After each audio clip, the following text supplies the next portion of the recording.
D, wait for it, delightful. Check out the name tag. You're in my world now, Grandma. What's up, nerds? So for this video, I just want to take a minute to talk about fan service and how fans are winning when it comes to the media, and how we just need to keep up the fight to get what we want.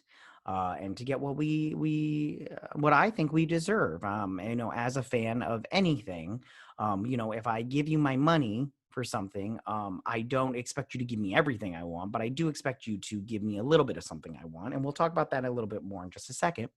But first, I just want to say that if you like what I do here and you enjoy independent content here on YouTube, please consider subscribing to my channel. YouTube is going to do their annual bot purge and old account cleanse, and there usually is a little bit of collateral damage. So I please ask that you like, share, and subscribe, and I thank you in advance.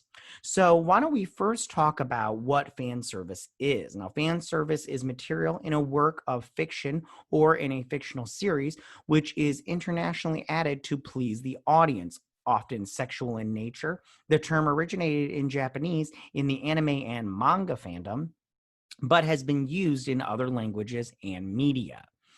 It is about servicing the fan, giving the fans exactly what they want. Fan service can also refer to other stories that contain visual elements.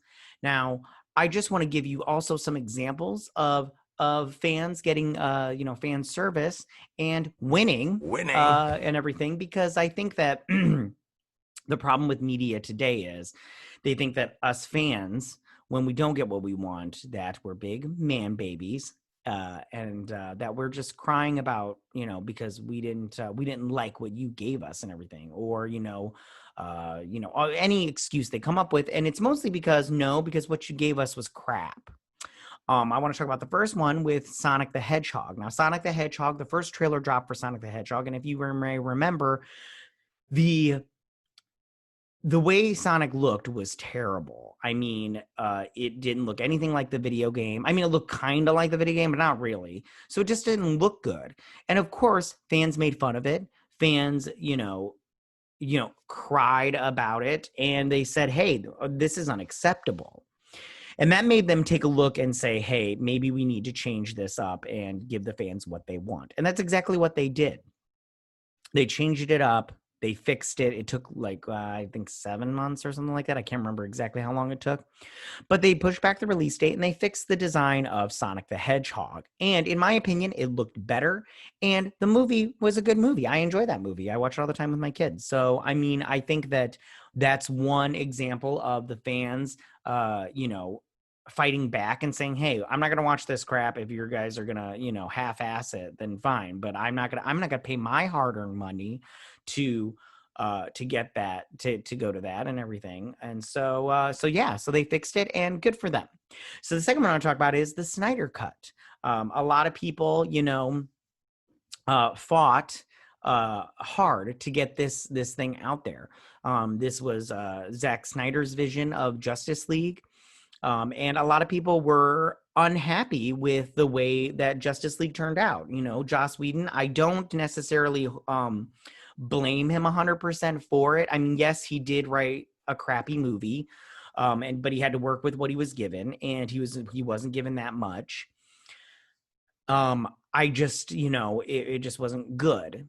And so as soon as that movie came out, people were like, this is not the movie that we were promised. So you guys need to fix it. And then they fought for the Snyder Cut to be released. They were like, hey, give us the Snyder Cut. Give us the Snyder Cut now. And then finally, Warner Brothers, they had a reason too. Hashtag release the Snyder Cut trended on November 17th last year for a while.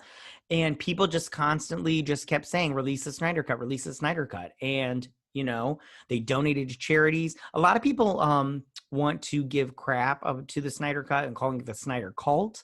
I'm talking about one YouTuber in particular, but they're wrong. They're wrong. And because of that, we will be getting the Snyder Cut in March of 2021. So good on you, fans.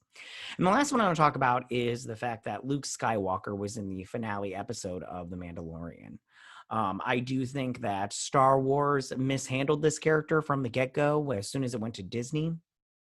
I think that Disney doesn't understand the property that they now own, because they hired people that aren't fans to write, direct, and run this franchise, and they ran it into the ground because there's no fan that's a hardcore Star Wars fan that thinks that the Disney trilogy is better. I mean, like, listen, if you're a Zoomer, of course you think the sequel trilogy is better because you don't know any better, because you're you're a big waste of space, in my opinion. The Zoomer generation is so stupid. But yeah, no, so they the last episode, they got two people, Dave Filoni and Jon Favreau, to run The Mandalorian.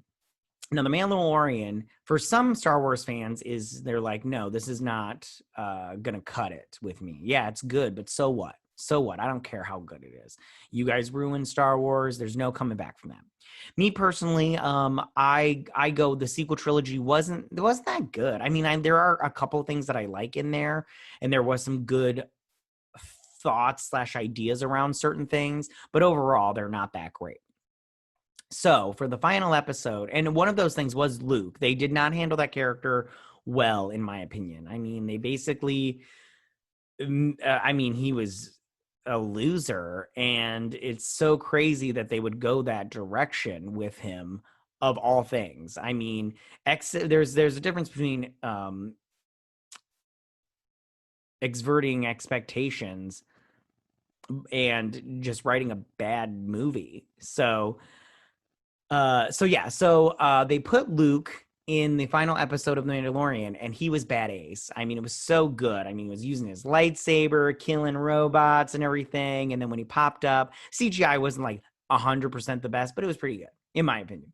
It was really great. And for a lot of people, they think that this was not only fan service, but this was a win for the fans because, us classic Star Wars fans, us big man babies who, Kathleen Kennedy doesn't know anything to, we got what we wanted and we were happy about it. And you know what it was? It was literally what 5 minutes of something like that. And we were totally happy with that. And you couldn't do any of that in a whole trilogy movie series.